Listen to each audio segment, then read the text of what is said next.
It's good to see such an outstanding citizen of the NCR. What can I do for you, my friend? So I did. As you may have noticed, our position here in New Vegas is tenuous.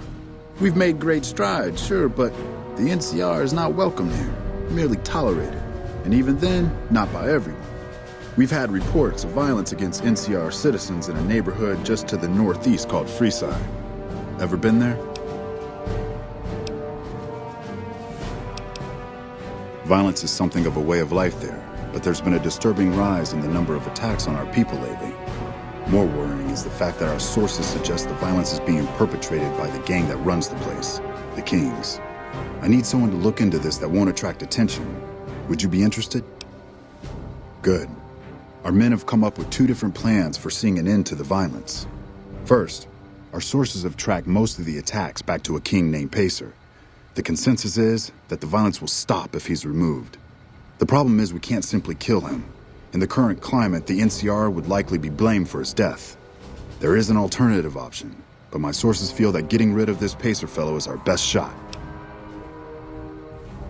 Make it look like an accident, or pin the deed on someone else. Look into this guy's affairs and I'm sure you'll find something you can use. I'm sure something will turn up. If you think you found something but are unsure, report back and I'll let you know if it's something we can use. It may be tough to find a way to completely throw off suspicion, however. In that case, we could take a different tact, but one that I at least have more experience with: diplomacy. If we can't go after the man responsible, we'll simply appeal to the man above him. The Kings, including our friend Pacer, report to the leader of their gang, a man who calls himself the King. Go and talk to the King. Try to convince him to put an end to this violence. Pacer's a punk, but he won't likely disobey a direct order. The King might not be open to the idea at first, so you may have to integrate yourself with him. Do whatever it takes. When it's done, one way or the other, report back here and we'll take it from there. I wish you luck. If you run into some difficulty and think you'd rather just take the shot with Pacer, that's fine too.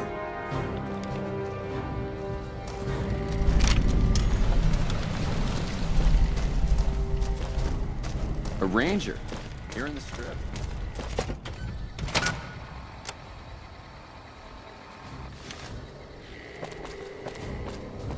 Staying long? Don't be carrying any guns into the casino.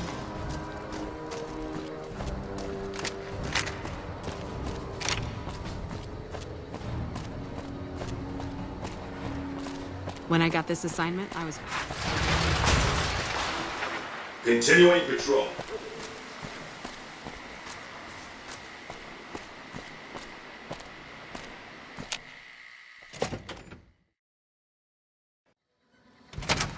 Beg your pardon, but could I trouble you to turn over your weapons? My deepest apologies for the slightest inconvenience. You have my assurance that everything will be returned upon your departure. But we simply can't have anyone waving their weapons around in the hotel. It's not the atmosphere we wish to cultivate.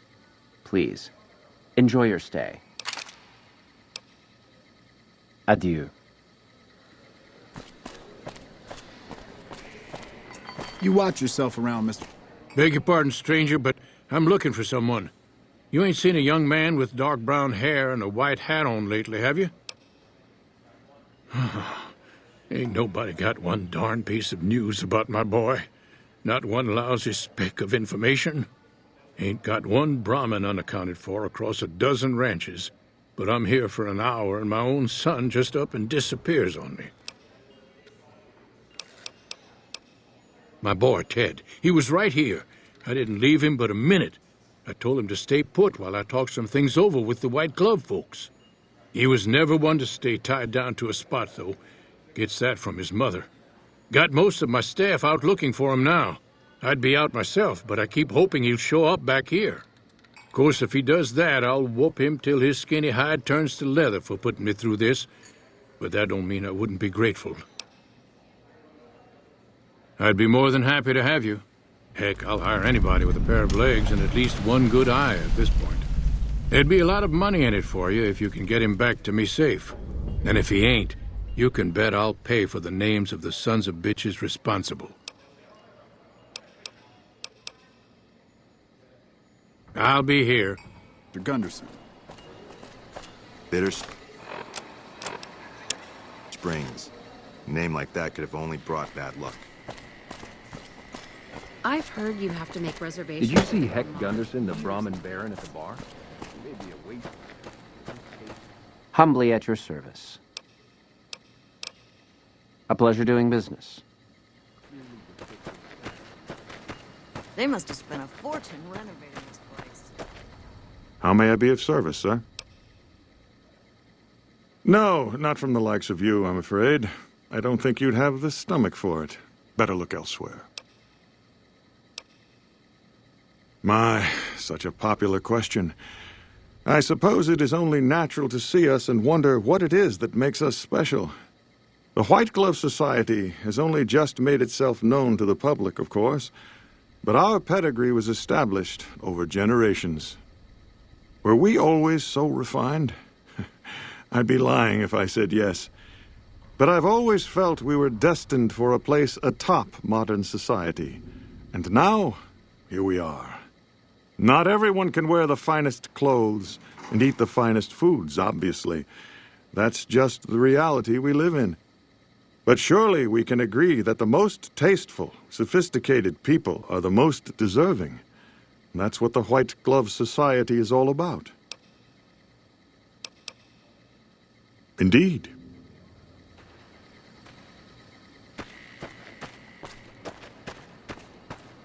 I'm not really gambling. I'm just hoping to be seen here. People will think of me.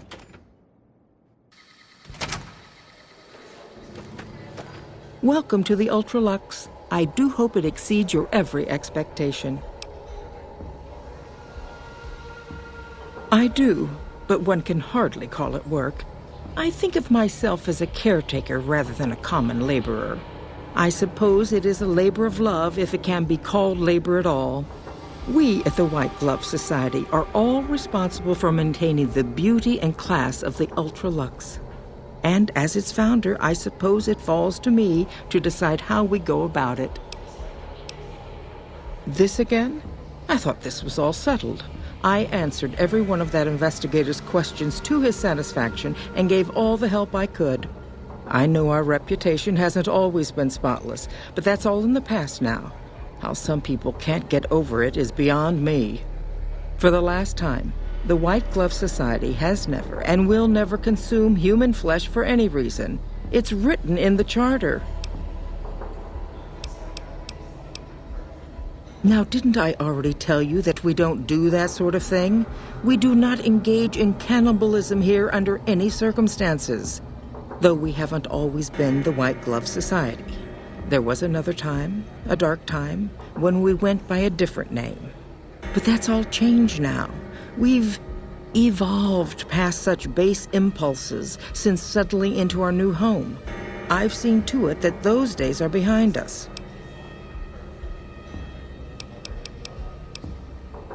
There was an investigator who came through here last week. He'd been hired by a young man whose bride-to-be went missing during their stay here. Well, you can already guess what probably happened, can't you? It seems perfectly likely that she got cold feet and ran off. And that young groom just didn't have a clue, the poor dear. A man? Well, then this can't be. 2 disappearances in my hotel? What will people say? I'm going to have a word with my staff about security on the premises. Whether these people are found or not, our guests simply must feel safe in their own rooms. Why, yes, I think so, if he hasn't checked out yet, that is. I had our maitre d' Mortimer offer him a complimentary room for as long as it took for him to be satisfied. You see, the White Glove Society remains the very picture of courtesy, even in the face of such impolite accusations. We have nothing to hide here.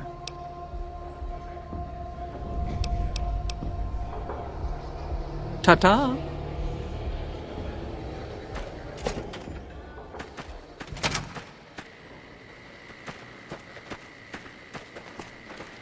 I love the mass. How may I be of service, sir? Ah, yes. I've heard that one too.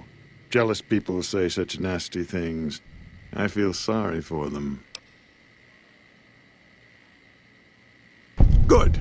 And you know what it is to be discreet in matters of nutrition. Perhaps you can help me. I'm in a bind. I've been planning an exquisite society dinner, but there's a bit of a problem with the main course. He's got a powerful and temperamental father. Yes, the wrong person. We scouted the right one for weeks. The heir to a mercantile empire, sort of a black sheep. He cut ties with his family and left their estate to wander. He was ideal, corn-fed and well-to-do, but no one to miss him if he were to disappear. Unfortunately, the trap my subordinates set for him failed, and as he escaped, he saw their faces. Now he's wary. I asked for a last-minute replacement, and they stole the son of the most dangerous Brahmin baron in New Vegas while he stayed at this very hotel. Needless to say, this could be a disaster if things aren't put back the way they should be. And I still need somebody reputable to serve for dinner. Strictly speaking, we're no longer allowed to eat people. But I'm hoping the right person and preparation might sway Marjorie to see things my way. I need a replacement, and I need the boy taken care of. The replacement must be healthy and well-bred. One can't very well make steak from gristle. With so little time, we'll have to go after our original choice, Carlisle St. Clair. He lives in a shack north of here. For freshness, we need him alive. If you could send him here or knock him out with this and drag him into the dumpster next to his house, we can do the rest.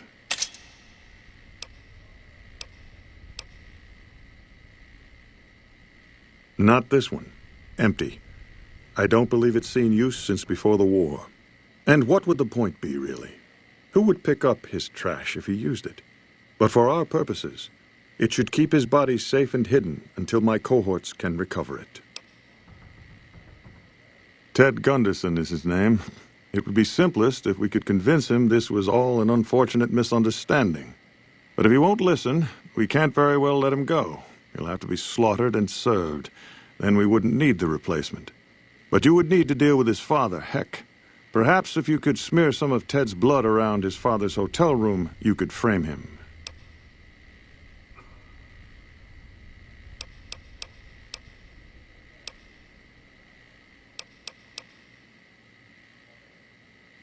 Splendid, splendid.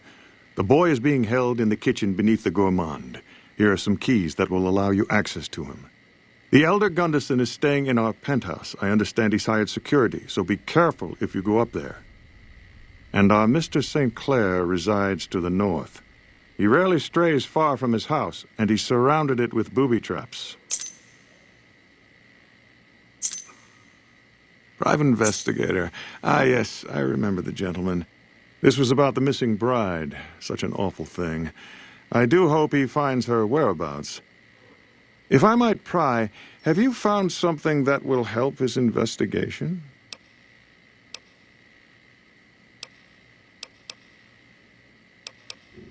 You are. Nothing so grim as his investigation, I hope. Now, ordinarily, we don't give out guest information, but I think given the circumstances, he'll want to speak with you. Let's see. He hasn't checked out yet. If you head back to the hotel rooms, his will be one floor directly above you after you exit the lobby. I hope we can put this whole matter to rest at last. Indeed. It's like being at a fancy ball.